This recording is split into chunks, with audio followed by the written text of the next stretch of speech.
Bem-vindos mais uma vez para o canal Palavra e Família. Eu sou Davi. Eu sou a Carol. E mais uma vez temos convidados muito especiais e hoje mais que justo jogar vocês no fogo. Exatamente. Porque esse casal e principalmente o nosso amigo Lázaro tem feito isso conosco na nossa participação da Consciência Cristã.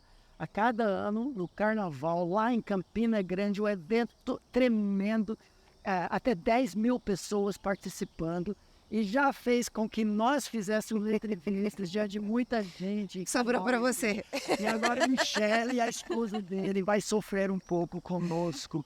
Mas o casal tem um testemunho muito interessante nesta área de vida profissional e os desafios de conduzir a família e a vida profissional, e tem aplicações também para nós como pastores, ministros também. Primeiro, Lázaro, Michele, se apresentem rapidamente e vamos ter algumas perguntas para jogar vocês no fogo agora. É um prazer estar aqui conversando com vocês e com o pessoal que está aí acompanhando. Michele e eu sou pastor na Igreja Batista da Graça, tenho formação na área de engenharia mecânica. Fui técnico também na área, trabalhei desde os meus 13 anos, trabalhei na indústria até que Deus me chamou para o ministério. Somos casados há 16 anos. É isso mesmo? Era nutricionista, temos 3 filhos, Sara com 14 anos, Lázaro filho com 12 anos e Samantha com 6 anos de idade. Legal. Agora, vocês também vivem, no certo sentido, pela sua profissão. Não é fácil ser cristão no mundo profissional, entre aspas, secular. Fale um pouco do que aconteceu na vida de vocês, o seu testemunho em termos dessa pressão, que pode certamente muitos identificarem com isso. É interessante a gente entender que hoje o mundo ele gira em torno de um ídolo, que é o dinheiro, mas para você alcançar esse ídolo, muitas vezes a vida profissional se torna o caminho e também se torna um ídolo, com realização profissional, com tudo isso. Desde os meus 13 anos, meu pai já me envolveu no mundo profissional porque eu entrei no Senai como fazer técnico lá. E desde então me envolvi na indústria e desenvolvi então uma vida, uma busca por uma carreira profissional, que é o que todo jovem hoje busca. Carreira profissional, universidade, faculdade e depois todo esse caminho. Então, dentro disso, a gente acaba desenvolvendo, colocando como padrão para a nossa vida essa busca profissional. E a família, então, ela gravita em torno disso, ela gira em torno disso. Então, quando eu conheci Michele, a família dela já tinha uma percepção um pouco distinta, né, disso em relação... Eu era mais focado em vida profissional e ela era mais focada na vida cotidiana, em lutar pela vida, em buscar uma vida mais simples. E a gente, então, se uniu, se conheceu e começamos a caminhar, então, no sonho, né, de ter uma família. Mas, mais uma vez, fazendo com que a vida da família gravitasse, a gente foi preparado para isso, para que a vida familiar gravitasse em torno da vida profissional. E Michele, você como esposa e mãe, como é que você se sentia no meio dessas pressões, essas dificuldades? Como a família sempre foi a nossa base, né, o nosso princípio, nossa busca principal foi a família. Então, no momento em que a gente decidiu, né, vamos ter filhos, então abri mão do meu trabalho, abri mão da universidade que eu estava fazendo e disse a nossa dedicação então agora vai ser para cuidar dos nossos filhos. Só que aí vem as pressões da família ao redor, de amigos, sua vida acabou, mas no futuro você vai fazer isso. Então sempre ficava essa discussão, né, de você precisa então viver. Sua vida não depende somente dos seus filhos. Só que quando a gente tem a luz da palavra, a gente entende que é muito além disso. É a eternidade que a gente está formando neles. Porque uma grande diferença que ocorreu em nossa vida foi porque a gente conheceu a Cristo já na nossa juventude. Eu já estava nesse mundo profissional e então nós conhecemos a Cristo. Tinha 17 para 18 anos, ela também.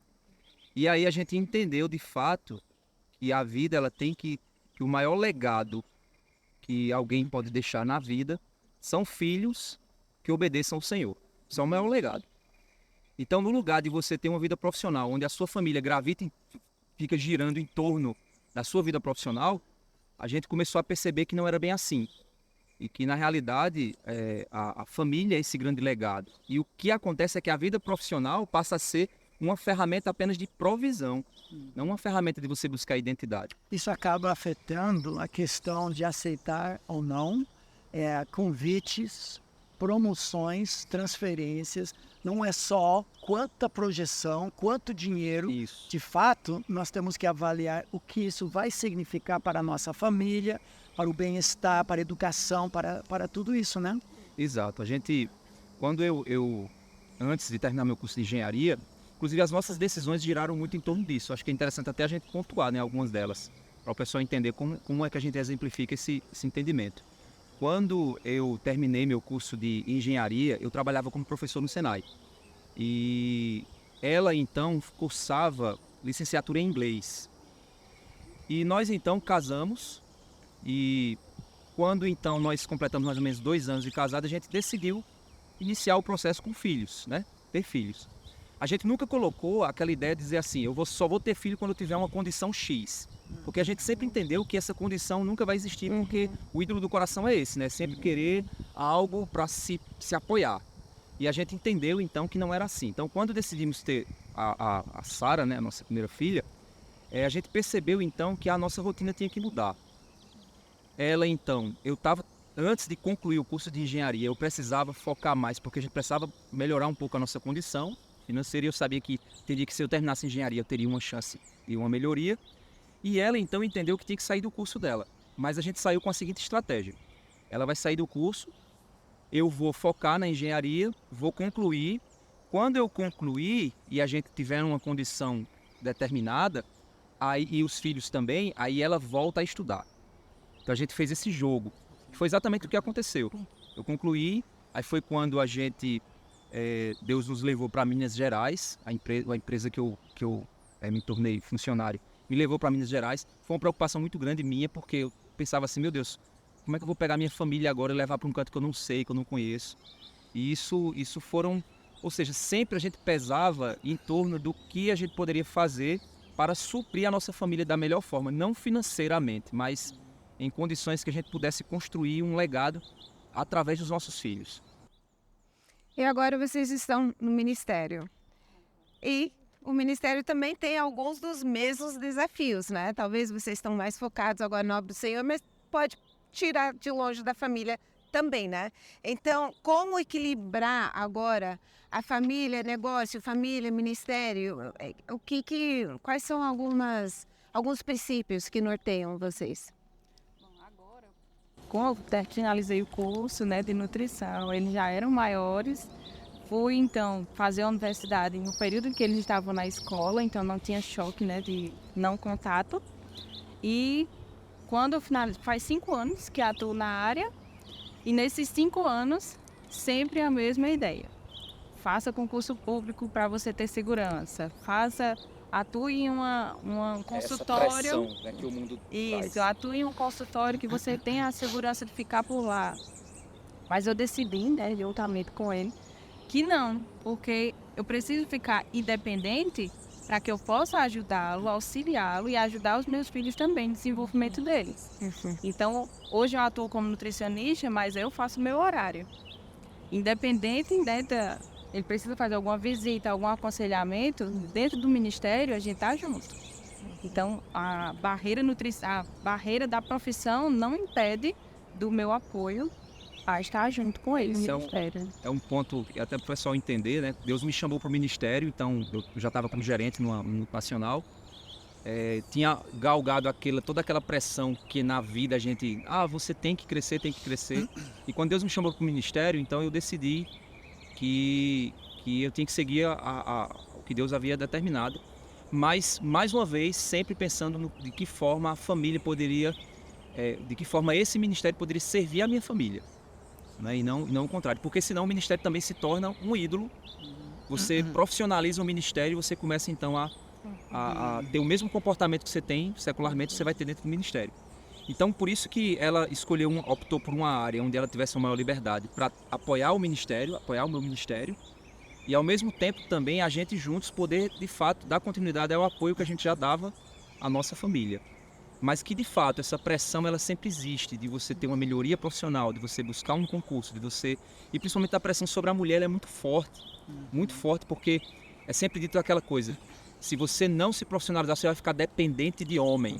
Você não pode ficar dependente de um homem, porque se ele lhe deixar, ou seja, essa pressão é que muitas vezes permeia. E no fim de tudo isso, a família fica sempre ali com os restos de todas as decisões. Em tudo isso, então, a gente tem que aprender a pensar biblicamente, peneirar. Não importa se é a vida secular, profissional ou vida ministerial.